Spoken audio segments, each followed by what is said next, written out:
¿Es posible una literatura en quichua? ¿Existe? No sé, vamos a ver. Las lenguas americanas minorizadas fueron históricamente confinadas al ámbito doméstico, oral. No tuvieron presencia en el ámbito urbano e intelectual porque fueron prematuramente juzgadas como incapaces de responder a las demandas de la sociedad moderna.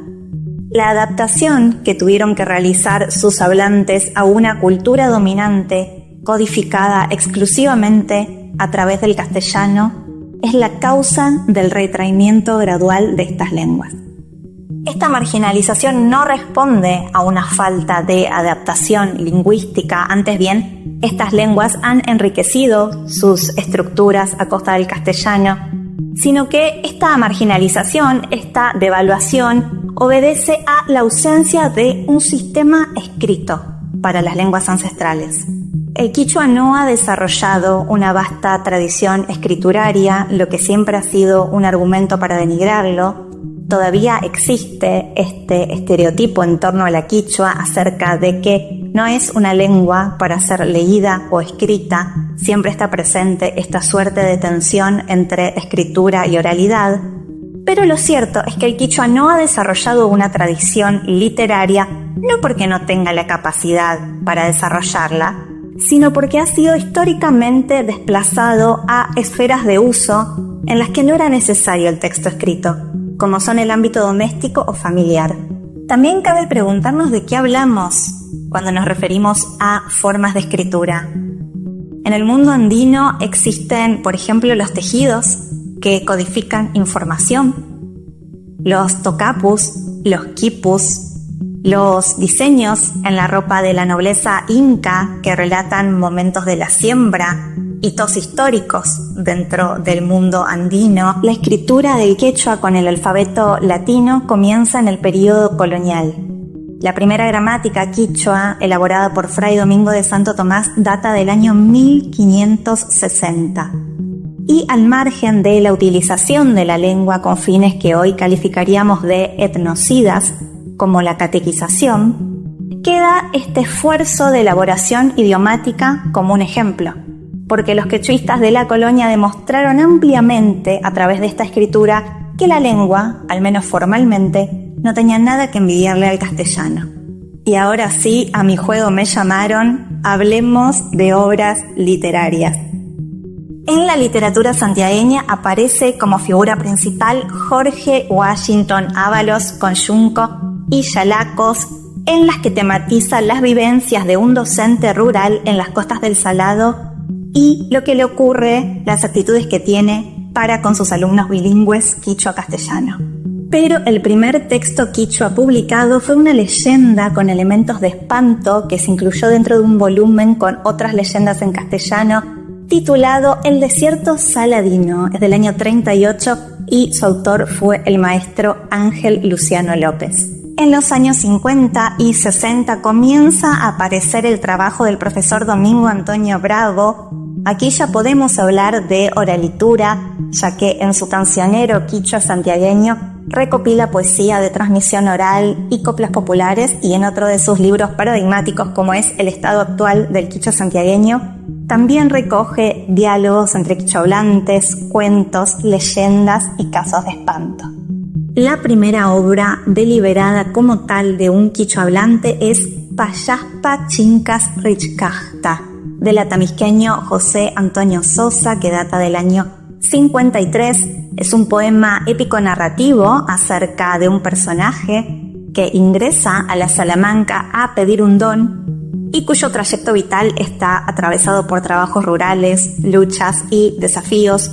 Esta obra es clave porque marca un cambio de conciencia en torno al quichua como lengua de escritura. Vicente Salto Don Vichy Figueroano escribe el poemario Para Yacu, Agua de Lluvia, en el año 69.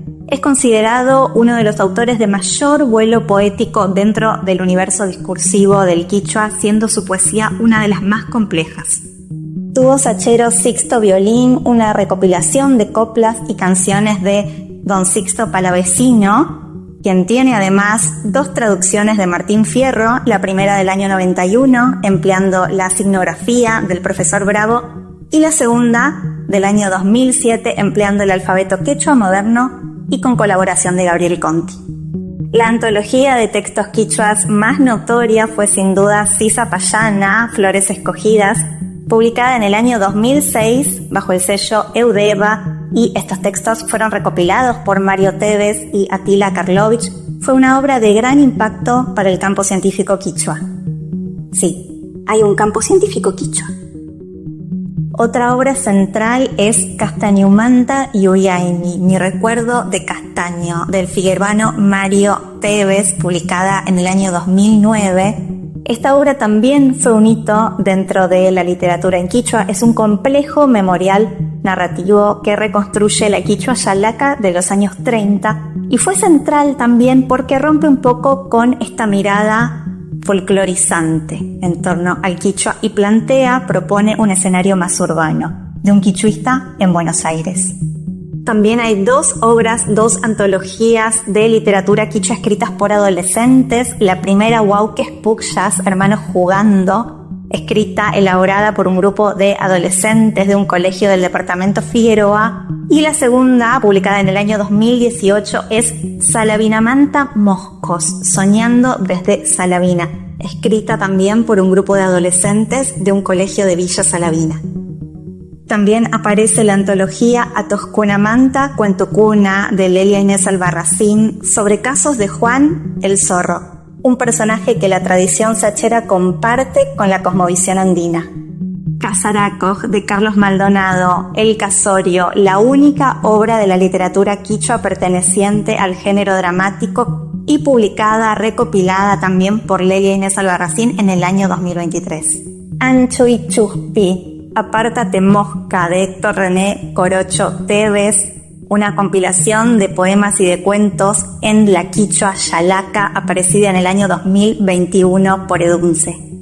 Atamisqui, la primera novela bilingüe de Gabriel Torem, una suerte de novela de iniciación, de aprendizaje, de lo que llamamos en literatura Bildungsroman, de 2 niños que uno de ellos vive en Buenos Aires y va a redescubrir su identidad sachera. El otro de ellos vive en Atamisqui y va a dar en una casa abandonada con un montón de tesoros ancestrales, y sus historias se van a cruzar en un contexto de superstición, brujos, teleras atamisqueñas y sojeros expropiadores. ¿Había o no había literatura en quichua? Yo me cansé, ya estoy queriendo hacer la siesta. Nos vemos en el próximo micro. Tincuna cama. Mediafol. Contenidos argentinos.